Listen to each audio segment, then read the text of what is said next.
Laurent Cervoni, infirmier anesthésiste, cadre de santé, formateur en facteur humain,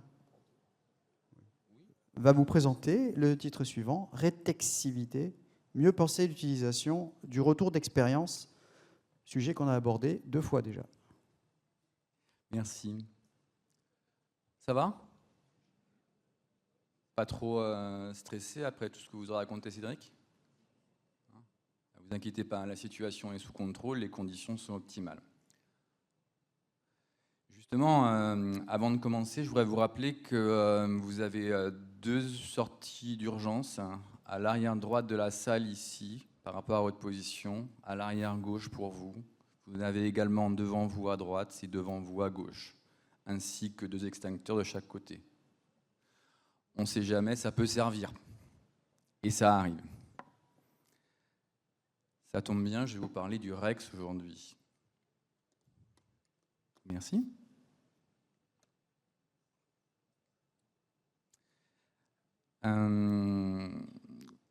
On va dérouler d'abord ce qu'est le REX, la manière dont il est représenté, parce que c'est un petit peu un serpent de mer, le REX, on entend parler. Travail sur les événements indésirables, travail sur le retour d'expérience, c'est même un des éléments de la certification, l'élément 3.1.4 et 3.1.5, je pense, mais c'est un petit peu comme le budget de l'État actuellement. On entend beaucoup parler, mais personne n'arrive trop à savoir ce que c'est, ce que ça va devenir. Et après, on va essayer de voir de quelle manière vous pouvez le réinvestir en formation et puis voilà, savoir quoi en faire, entre guillemets.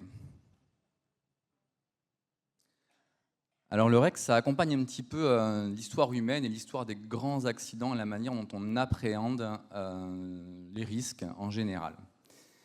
Cette histoire-là, ça commence en 1662. On a commencé à travailler sur l'épidémiologie et à lister les causes d'accidents, les causes et le nombre d'accidents, pour se dire qu'est-ce qu'on va pouvoir faire avec ça, est-ce qu'on peut travailler là-dessus. On passe un cran, on arrive dans les années 1950 avec les accidents de Seveso et Bhopal qui ont permis de se poser la question de ce qu'on appelle la sécurité, la fiabilité technique. Comment est-ce que nos organisations, en termes de structure, en termes de robustesse, assurent la sécurité? C'était déjà une grosse évolution parce que jusqu'ici, ce n'était pas tellement le cas. 1979, accident de Three Mile Island, un des plus gros accidents sur une centrale nucléaire civile aux États-Unis, qui a commencé à poser la question de la fiabilité humaine. On avait des sécurités en place, on avait des procédures, mais que faisaient les humains avec tout ça? Comment ça s'est passé? Un peu plus proche de nous, 1990, vous avez sûrement entendu parler des accidents de la navette Challenger et Columbia, qui ont interrogé la place de l'organisation et de la structure dans la gestion des risques. Ces 4 éléments, ces marqueurs dans l'histoire, nous sont parvenus grâce justement au REX. Je vous ai parlé tout à l'heure des sorties d'évacuation de secours. Dans les années 1950, il y a eu des accidents qui ont marqué notre pays, notamment par rapport aux évacuations de secours. Je ne sais pas si vous voyez, quand on doit sortir d'un bâtiment, normalement, on a juste à appuyer sur la porte. Ça vous parle, ça? Les push-bars? Ok.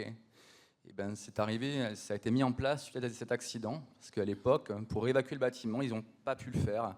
Les portes s'ouvraient vers l'intérieur et pas vers l'extérieur.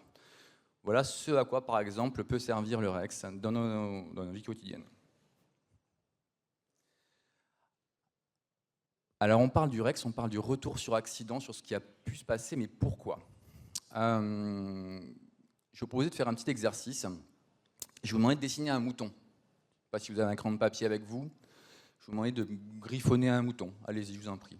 Je pense que là, on vous a fourni du papier, des crayons peut-être, j'espère.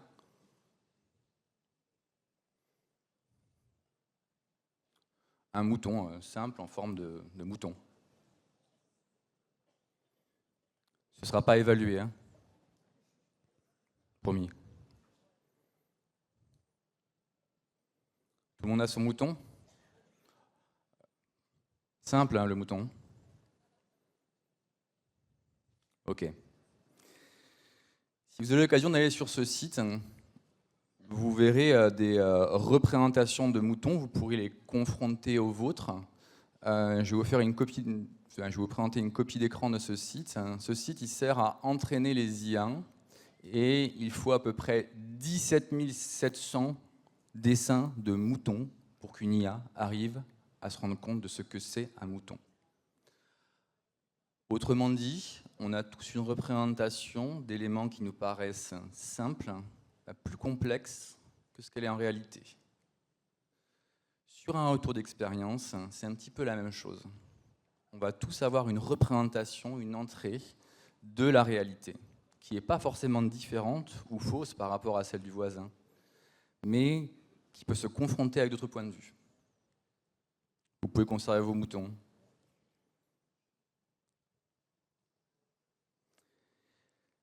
Le REC, ça permet également de poser une différence entre le travail tel qu'on l'imagine, tel qu'il est prescrit, tel qu'il est écrit dans les procédures.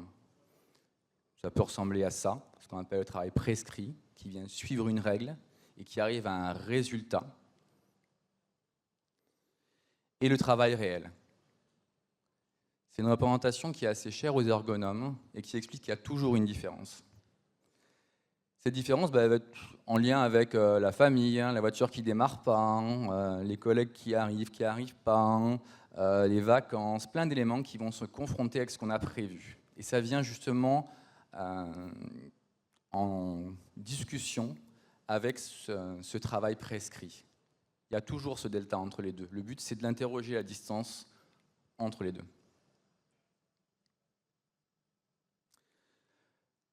Le REX, pour quelle utilité? Quelques exemples de ce qu'ont pu permettre le retour d'expérience avec des éléments simples. Je vous ai parlé des push-bars tout à l'heure. Vous avez d'autres éléments qui apparaissent à l'écran. Je ne sais pas si vous voyez très bien cette image ici. Là, vous arrivez à peu près à voir ce truc-là ou pas? Non? Pas assez gros? C'est un cockpit d'avion. Dans ce cockpit d'avion, il y a une manette qui sert à faire sortir le train d'atterrissage. Elle est en forme de roue. Il y a une autre manette à côté qui sert à mobiliser les volets. Elle est en forme de volet. S'il y a eu cette subtilité mise en place, c'est bien parce qu'à un moment donné, malheureusement, il y a eu des confusions entre sortir le train d'atterrissage et sortir les volets, ce qui a pu engendrer un certain nombre d'événements pas du tout souhaités, vous l'imaginez. Autre exemple, c'est plutôt de l'ergonomie fonctionnelle, tout ça c'est plutôt de l'adaptation de l'environnement, mais sur le parachutiste, vous voyez qu'il y a deux manettes qui sont différentes. Une manette sert à libérer le parachute principal. C'est un parachutiste, le monsieur qui est là. Il a un parachute sur le dos. Quand on fait du parachutisme, en général, on a deux parachutes, un parachute principal et un parachute de secours. Pour actionner le parachute de secours, il faut d'abord libérer le principal, sinon compliqué. Pour limiter en période de charge cognitive les risques d'erreur, il y a eu une différence entre les deux manettes, une est en métal froide à gauche, une est en mousse souple à droite, pour justement essayer d'adapter l'action à la situation. Autre élément que vous connaissez ou que vous reconnaissez peut-être, c'est ce qu'on trouve dans les réas, les salles d'urgence, les blocs opératoires, ces prises crantées qui sont différenciées. Je pense que vous en avez déjà vu. Ce n'était pas une évidence quand ça a été conçu, les circuits de fluides médicaux.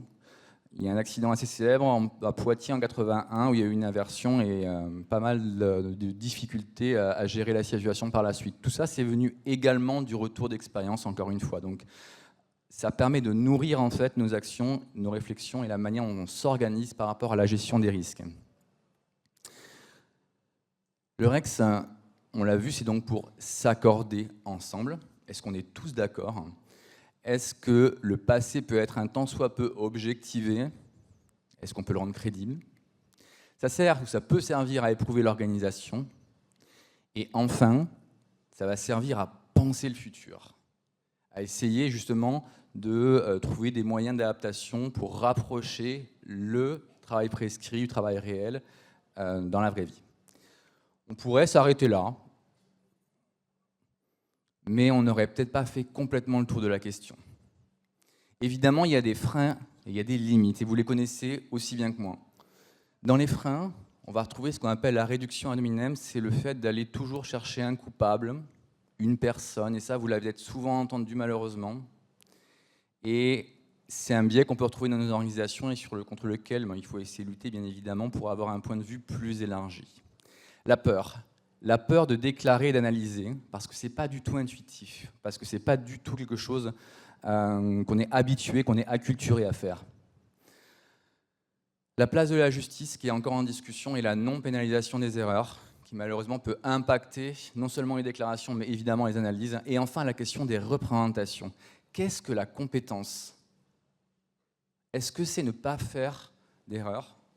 Ou est-ce que savoir les rattraper, les analyser en équipe ? Dans les limites, évidemment, on va trouver la portée sur les nouveaux accidents, les moyens d'action réels qu'on va avoir derrière, et puis les REX formels. Je vous ai parlé tout à l'heure de la certification.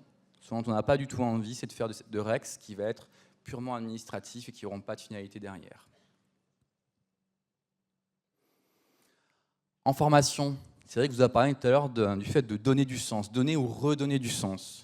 Et rester positif par rapport aux accidents. On a souvent des retours d'accidents qui sont plutôt négatifs, mais on a également des choses qui se passent bien. Et l'idée, c'est d'arriver également à les valoriser pour toujours donner du sens.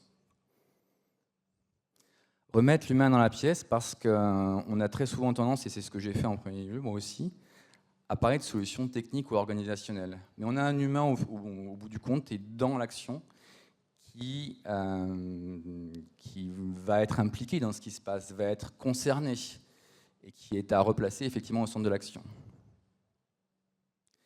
Et enfin, c'est un levier d'apprentissage institutionnel.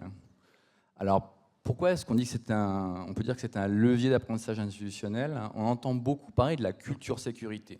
On entend parler des évolutions des modèles en sécurité et de la gestion des risques qui passe effectivement de l'individu au collectif. Une des manières de transitionner ces états, ça peut être le REX. Cette diapo elle vient d'un congrès à la Société d'ergonomie en langue française et elle a été présentée, elle proposait effectivement une évolution entre un REX qui va être technique et un REX qui va servir l'apprentissage. Un REX où on va faire du reporting et un REX qui va servir à apprendre et se regarder. Un REX qui va être conforme et un REX qui permettra de s'adapter. Un REX technique et un REX qui va être plutôt ciblé sur les compétences humaines et organisationnelles.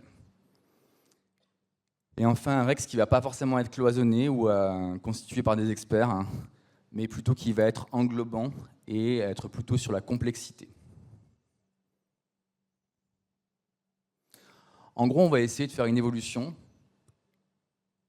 de la punition à l'apprentissage, du tacite à l'explicite pour redire, renormaliser le réel, et enfin passer de l'individuel au collectif. C'est ce qu'on a pu voir comme évolution au sein des grands systèmes sécuritaires, c'est qu'il y avait toujours un passage effectivement de l'acteur au système, au collectif. Et cette note-là, on la trouve dans le guide des GOS, justement sur le REX, qui a été publié en 2019 et que vous connaissez peut-être. Gardons un peu de réserve. Il y a des limites à tout ça. Et dans les limites, je vais vous parler d'un schéma, d'une matrice que vous connaissez peut-être, c'est ce qu'on appelle la matrice de Farmer, ou matrice 3.3 ou 5.5, qui vient croiser la fréquence et la gravité dans les accidents.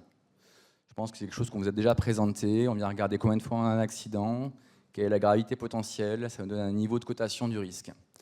On a une autre présentation qui est la pyramide des risques de Bird, qui nous donne des accidents avec peu de conséquences en bas. Ils constituent souvent une cohorte importante. Et au fur et à mesure, on va avoir des accidents qui sont moins fréquents mais plus graves. Ces représentations, elles peuvent nous amener à traiter le retour d'expérience et le retour d'accident uniquement par rapport à la fréquence, uniquement par rapport au taux de fréquence. Malheureusement, on sait que tous les événements bénins ne donnent pas lieu à des événements graves. Et quand on vient regarder quelques éléments de bénin, on se rend compte qu'il y a juste une infime partie qui viennent donner lieu à des accidents graves. Autrement dit, c'est ceux-là qu'il faudrait peut-être cibler si on veut réduire les accidents graves et mortels. Plus facile évidemment à dire qu'à faire.